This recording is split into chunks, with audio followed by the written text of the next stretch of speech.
ఏం పేరన్నా? నా పేరు షేక్ దస్తగీర్. ఎక్కడ ఉంటారు? కార్మిక నగర్. జూబ్లీ హిల్సే కదా నియోజకవర్గం? జూబ్లీ హిల్స్ రేమందగడ్ డివిజన్. ఎట్లా ఎట్లా ఎట్లా ఉండబోతుంది? ఉప ఎన్నిక వస్తుంది కదా, గోపీనాథ్ గారు చనిపోయారు కదా, ఇప్పుడు ఉప ఎన్నిక వస్తుంది, ఏ పార్టీ గెలుస్తుంది?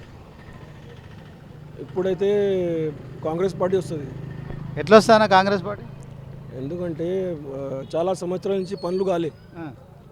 ఇప్పుడు వీళ్ళు వచ్చినప్పటి నుంచి మీరు పోయి చూడండి, అన్ని గల్లీలా అన్ని బస్తీలలో, ఒక బస్తీ కాదు మొత్తం ఆ రేమందగడ్ డివిజన్లో ప్రతి గల్లీలా పనులు స్టార్ట్ అయినాయి. ఎలక్ట్రిక్ పోల్స్ పనులు స్టార్ట్ అయినాయి. మన సిమెంట్ రోడ్లు కూడా పనులు స్టార్ట్ అయిపోయినాయి.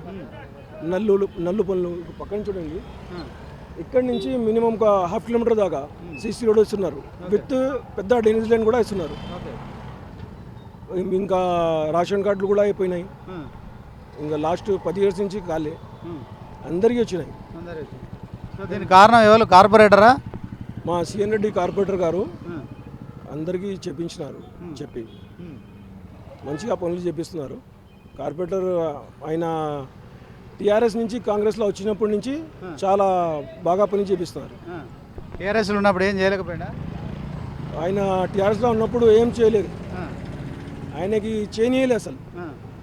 ఆయన అందు గురించే టీఆర్ఎస్ని వదిలి కాంగ్రెస్లో వచ్చిండు. ఓకే, ఇప్పుడు బాగా పనిచేస్తుండా సిఎన్ రెడ్డి? మీరు నేను చెప్పడం కాదు, ఎవరితోనో అడగండి, చాలా మంచిగా పని చేసిండు, ఇంకా చేస్తున్నారు. ఆయనకి ఎమ్మెల్యే టికెట్ ఇస్తే కరెక్టేనా? కరెక్టే. గెలుస్తాడా జూబ్లీ హిల్స్? ఆయన జనాల్లో వచ్చే పని చేసే మనిషి. ఆయన గరీబ్ చూడడు, గొప్ప మనిషి చూడడు.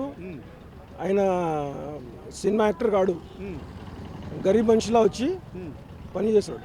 ఆయన బీసీ కాదు కదా, మరి ఇప్పుడు బీసీలకి ఇస్తా అంటున్నా కాంగ్రెస్. ఆయన బీసీ ఎస్సీ అని ఎవరు అనుకోరు, ఆయన పని చేసే మనిషి. అందరికీ పని చేసే మనిషి కావాలి. బీసీ ఎస్సీ ఓసీ రెడ్డి అట్లా ఏం లేదు, పని చేసే మనిషికే ఓటేస్తారు ఎవరైనా కానీ. ఇప్పుడు అజారుద్దీన్కి ఎమ్మెల్సీ ఇచ్చారు కదా, గతంలో మీరు అజార్కి వేసిరా? గతంలో ఇచ్చినాం మేము అజారుద్దీన్. ఇప్పుడు ఆయన మరి ఎమ్మెల్సీ ఇచ్చారు కదా, ఇప్పుడు వాస్తవానికి కాంగ్రెస్ గెలవాలంటే ఎట్లాంటి క్యాండిడేట్ ఉండాలి? సిఎన్డి అన్నలాగా కావాలి. ఆయన టీఆర్ఎస్ నుంచి కాంగ్రెస్లో ఎందుకు వచ్చిండు? పనులు అయితలేవని టీఆర్ఎస్ని వదిలి ఇక్కడ వచ్చిండు, కాంగ్రెస్లో వచ్చిండు. ఓకే, ఆసాంటి మనిషికి మనము ఇవ్వాలి, ఆయననే మంచిగా చేస్తాడు. నవీన్ యాదవ్ కూడా కాంగ్రెస్ టికెట్ ఇస్తున్నా అంటున్నారు. చూడండి, ఆయన కూడా మంచి వర్కరే. ఆయన మన ఇసుగూడలో ఉంటారు, ఆయన ఒక బస్సులో ఉంటారు కానీ అన్ని జూబ్లీస్లో పని చేస్తారు. ఆయన కూడా మంచి మనిషి, ఆయన కూడా వస్తే మంచిదే. ఇద్దరిలో ఎవరికైనా వస్తే మంచిది.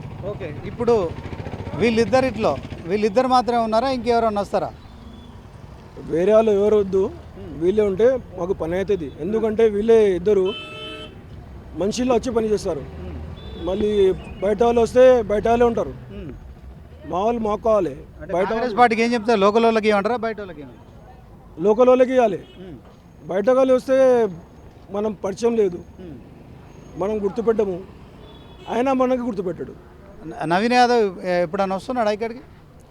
నవీన్ అన్న వస్తాడు, సిఎన్ డైలీ వస్తారు, వాళ్ళు డైలీ వస్తాడు. సిఎన్ రెడ్డి అన్న అయితే డైలీ పొద్దుగాల నైట్లో ఎప్పుడంటే అప్పుడు మన రేమందగడ్ డివిజన్కు చాలా సంవత్సరాల నుంచి రంజాన్ అయినా కానీ ఏ పండుగ అయినా కానీ గణేష్ పండుగ కానీ అన్నీ మంచిగా వస్తాడు.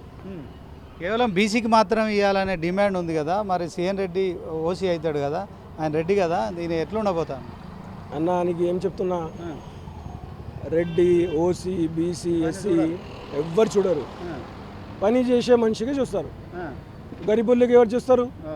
ఓట్లు ఎవరు వస్తారు? గరీబుల్లే వస్తారు. గరీబుల్లోకి చూసే వాళ్ళకి ఓటిస్తాం.